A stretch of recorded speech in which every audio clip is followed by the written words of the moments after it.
Sejam muito bem-vindos, pessoal, a mais um vídeo. Mano, agradeço mais uma vez vocês por estarem aqui pra gente trocar uma ideia, pra gente bater um papo. Quinta-feira, 28 de novembro, e nós temos muitos assuntos legais pra conversar aqui. Agora, olha, eu vou falar uma coisa pra vocês. Isso daqui eu achei muito legal do Textor. O Botafogo e o Atlético Mineiro disputam no sábado, depois de amanhã, mais uma final brasileira de Libertadores. Alguma dessas duas equipes vão levar a taça para casa. E aí, o John Textor ele fez uma coisa muito bacana. Ele fretou um avião e vai levar alguns funcionários do Botafogo.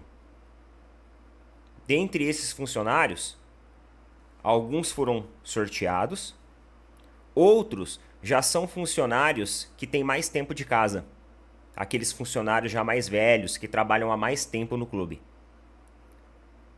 Então isso vai ser uma forma também de aproximar os funcionários que não fazem parte de comissão técnica do evento aí da final da Libertadores. E até mesmo funcionários ali que às vezes nunca tiveram a oportunidade de estar em uma competição como essa. Isso daqui é muito legal. E ponto. Não tenho o que falar.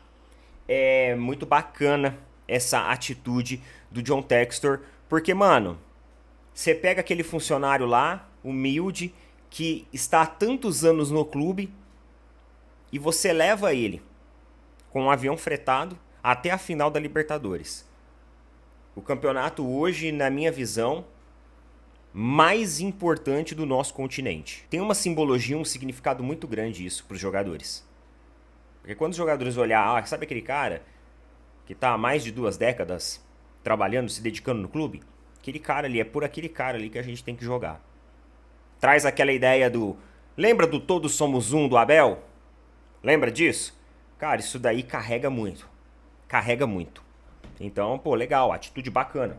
Essa atitude aí foi muito bacana do John Textor. E continuando aqui, meus amigos, vocês sabem qual é essa história aí do jogo do Botafogo e tudo mais? A gente acabou voltando um pouco os holofotes para isso.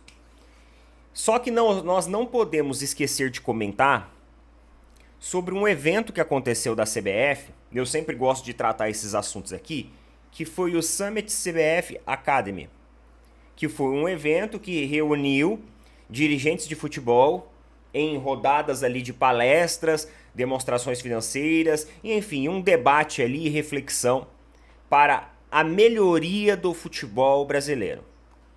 Eu acho engraçado, CBF, que essa melhoria financeira, estrutural e tal, eu acho legal, bacana. Só que a gente tem que tocar também no outro ponto, que é a arbitragem. Eu não vi nada se falar sobre questões de arbitragem e o que teremos de tecnologias novas implementadas em 2025. Eu vi muito se falar, né? Os dirigentes ali debatendo fair play financeiro, demonstrativos financeiros e tudo mais. Só que eu não vi o principal, que é dentro do campo.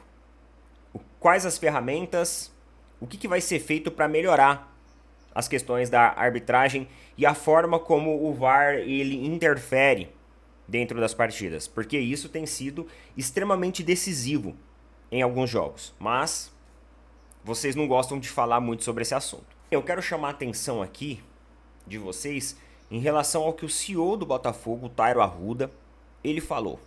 Porque ele falou sobre a questão de fair play financeiro e ele citou, obviamente e claro, as duas equipes que mais batem hoje nessa tecla, que é Flamengo e Palmeiras.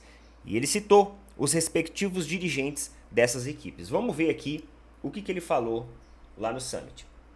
Falar do fair play financeiro, que eu acho bem importante.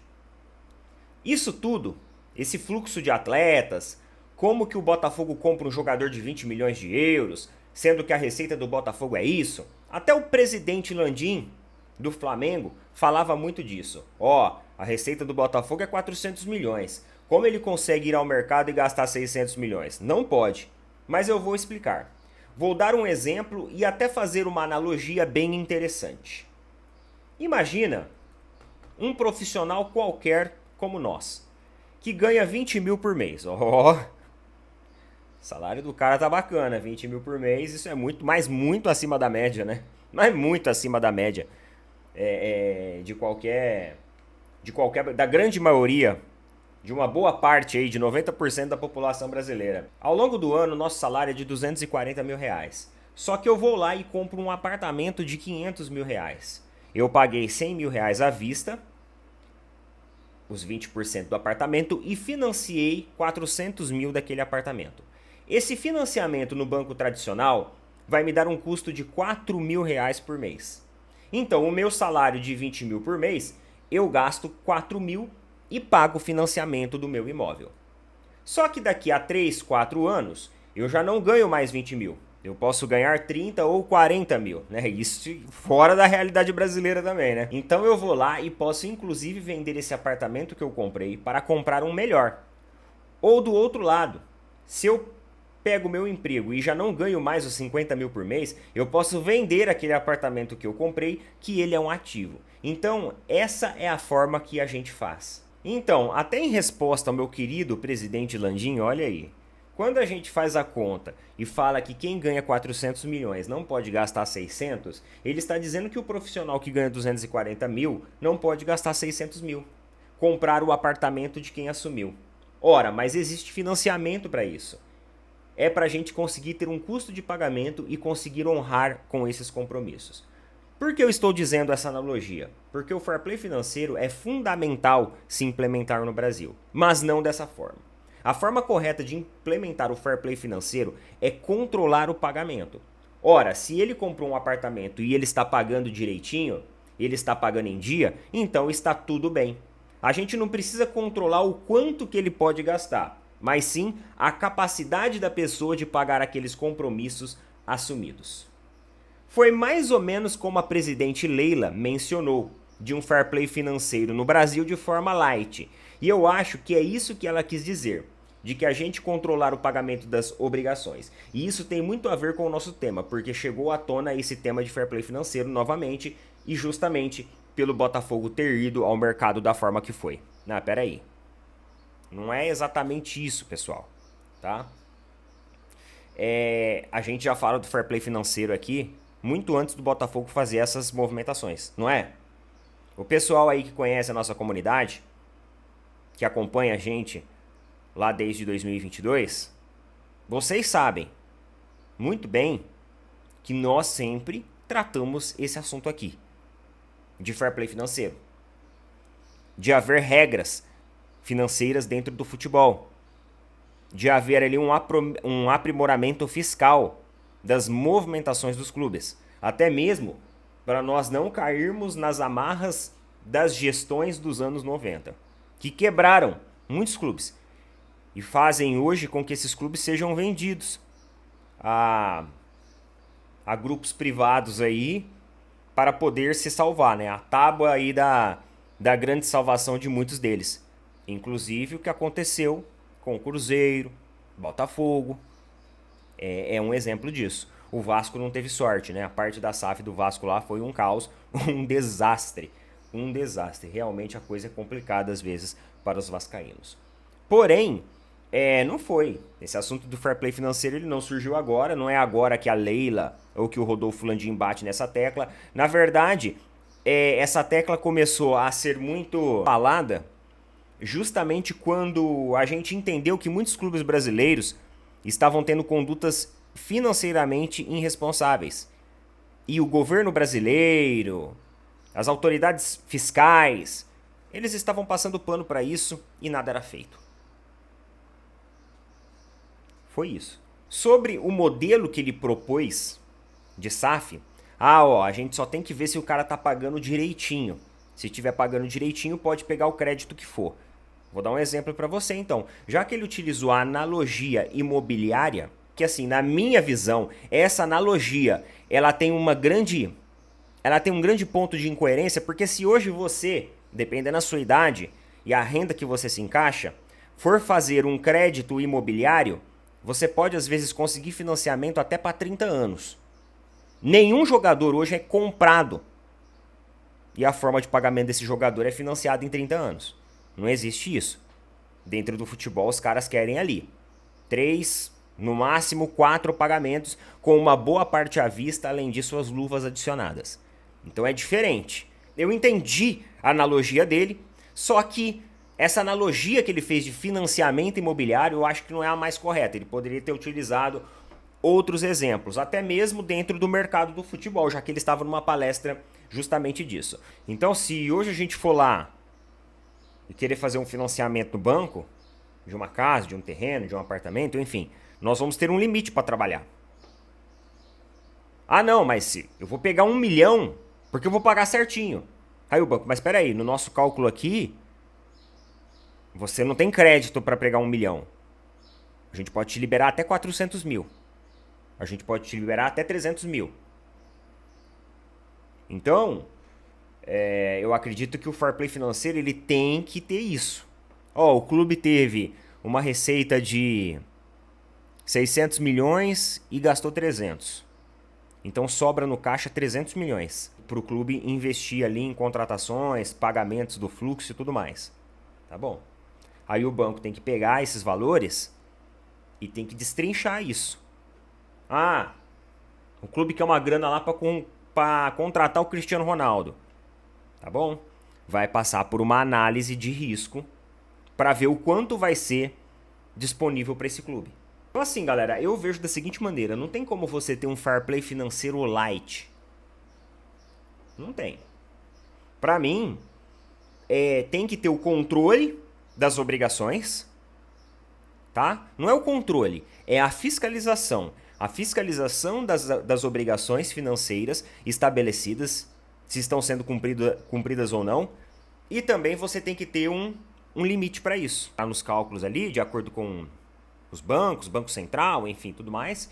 E aí vai se estabelecer um limite e um teto para eles trabalharem ali de acordo com empréstimo que eles quiserem fazer para o pagamento de jogadores. Porque é diferente do mercado imobiliário. Futebol, ele é um mercado mais imediatista. É um mercado de absorção financeira mais rápida. Então é muito diferente de um mercado imobiliário como foi comparado pelo CEO do Botafogo. Creio que assim, fair play financeiro leve não vai adiantar.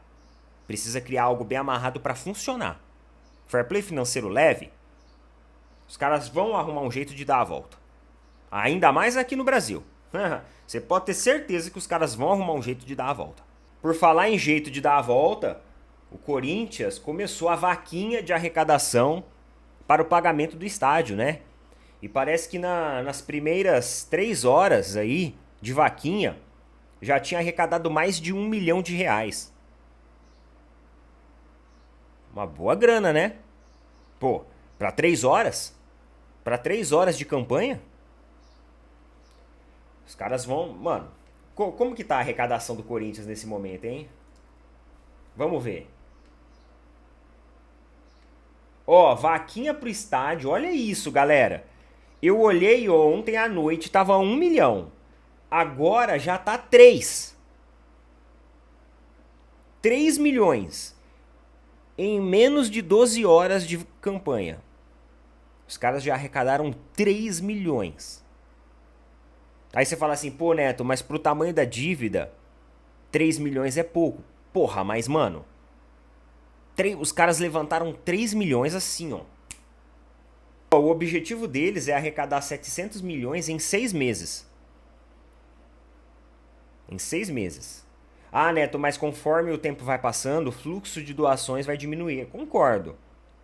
Também acho.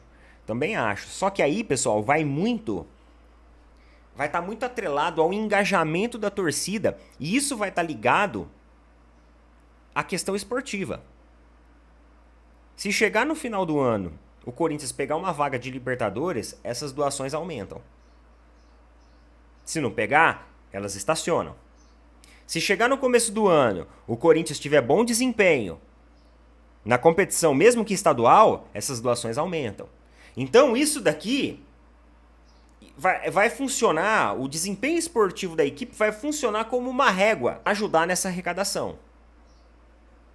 Só de não ter caído, só dessa boa fase que vive o Corinthians, Boa fase pra eles, né? Porque pra nós, isso não é boa fase, mas pra eles, isso é bom. Isso aqui já aumenta o engajamento. Ah, ô galera, e tá tendo um vídeo aí na internet dos caras falando, né, que a Leila tá bolada com o Flamengo. Porque, mano, os caras também é foda, né? De olho em tudo. Pega a câmera lá e foca. Focaram com a câmera de um jeito na Leila durante o Summit. Eu tava vendo lá um Instagram. Pô, qual que é o nome do Instagram? Eu vou colocar aí, tá? A legenda na hora que aparecer o vídeo. E aí o presidente Rodolfo Landim, ele estava falando sobre a receita, né, o histórico ali financeiro do Flamengo, porque os presidentes, os dirigentes também fizeram essa apresentação. Cada dirigente teve seu espaço para esclarecer sobre as questões financeiras, para falar sobre as tomadas de decisões e condutas, para fazer também adendos, como o CEO do Botafogo fez. E o presidente Rodolfo Landim foi falar sobre o balanço financeiro do Flamengo, a questão ali de lucros, dívidas, redução de dívidas e tudo mais. E no meio da apresentação, ele estava falando sobre os números do Flamengo, os caras focaram na cara da Leila nesse momento. Eu vou colocar o vídeo aqui do lado. Olha aí, ó, dá uma olhada aí. O vídeo passando. E dá um grau na cara da Leila. E aí os caras falando assim, pô, a Leila ficou bolada durante a apresentação do Flamengo. Rodolfo Landim falando e a Leila boladaça durante a apresentação do Flamengo. Sabe que existe um ego muito grande dentro desses dirigentes, né? Por parte desses dirigentes. Porém assim, eu gostaria que o ego da Leila, que a gente sabe que é muito grande, eu gostaria que fosse convertido no pensamento esportivo. Gostaria muito que fosse convertido no pensamento esportivo. Sabe, o ego dela, tipo assim, o John Textor. Caramba, perdemos. Pipocamos. Nossa, deixa eu investir 300 milhões em 2 jogadores. Eu gostaria que a Leila fosse assim também. Que tivesse esse ego também. Só que pelo visto não. Pelo visto, na questão esportiva ali, a Leila acha que tá suficiente. E vou ser muito sincero com vocês, meus amigos. O Palmeiras pode vir até ganhar esse título do Campeonato Brasileiro. Com os outros resultados, com os outros jogos. Mas eu me desanimei muito. Me desanimei muito nessa temporada com esse elenco, tá? Eu não estou desanimado com o Palmeiras, porque o time deve ser apoiado na vitória e nas derrotas. Vamos se lembrar disso. Porém, me desanima o elenco. O elenco. Com esse elenco, com esse desempenho, com esse futebol que o Palmeiras vem apresentando e pela forma como o Abel não tem conseguido dispor as peças de uma maneira efetiva, eu fico realmente muito desanimado com o Super Mundial do ano que vem. Ah, Neto, mas você acha que alguma equipe brasileira vai conseguir levar o Mundial de 2025, o Super Mundial, com tantas equipes boas na Europa? Olha, queridos, realmente é muito difícil para nós. Muito difícil. Mas pelo menos passar pela fase de grupos, chegar a umas quartas de finais. Podemos sonhar. A gente não pode rebaixar o futebol brasileiro dessa maneira sem nem ter competido. Porém, o Palmeiras já me desanima aí. Inclusive no dia 5 de dezembro ou 6 de dezembro, vai ser, acho que é 5 de dezembro, nós teremos os sorteios dos grupos do Super Mundial de Clubes e aí a gente vai saber os nossos adversários e adversários aí de todo mundo, tá bom? Do mais é isso. Tamo junto. Forte abraço a todos. Boa quinta-feira aí.